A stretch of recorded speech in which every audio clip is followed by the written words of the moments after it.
Preview.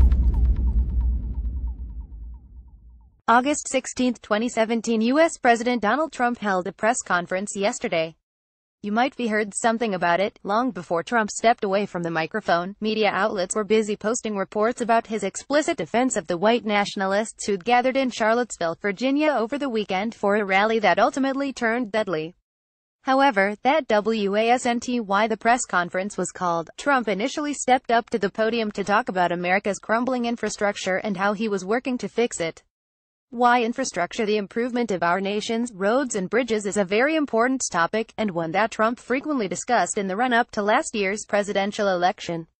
Since his inauguration, however, other priorities have gotten in the way. Priorities like changing the country's immigration policy and repealing the Affordable Care Act. Those efforts have proven more troubling than anticipated, and the looming debate around tax reform isn't likely to be a walk in the park, either. Infrastructure repair is different. It's a priority among many Democrats. It's also a big deal with the corporate community. After all, bad roads lead to congestion and accidents, slowing the ability to do business. Republicans aren't typically fans of major infrastructure projects since they require billions of dollars in federal spending. However, as a Republican president, Trump could potentially woo enough support to effect real change. What's the plan? Joined at the podium by Treasury Secretary Steven Mnuchin and Transportation Secretary Elaine Chao, Trump didn't offer many details about his $1 trillion plan to improve America's infrastructure.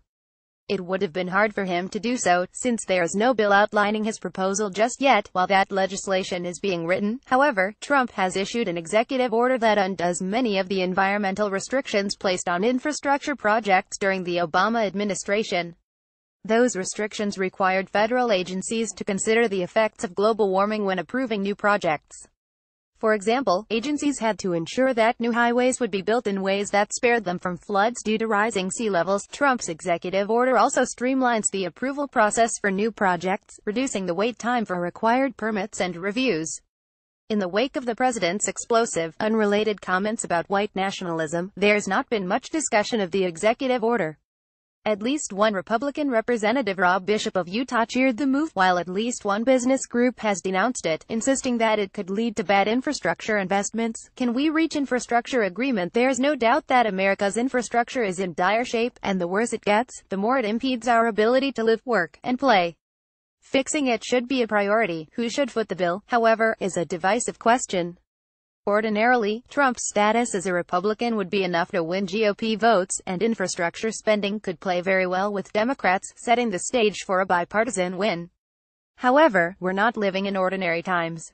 Given Trump's comments yesterday, he's likely too toxic for Democrats to side with, at least for now. His statements are giving Republicans pause, too, as are his sagging approval ratings.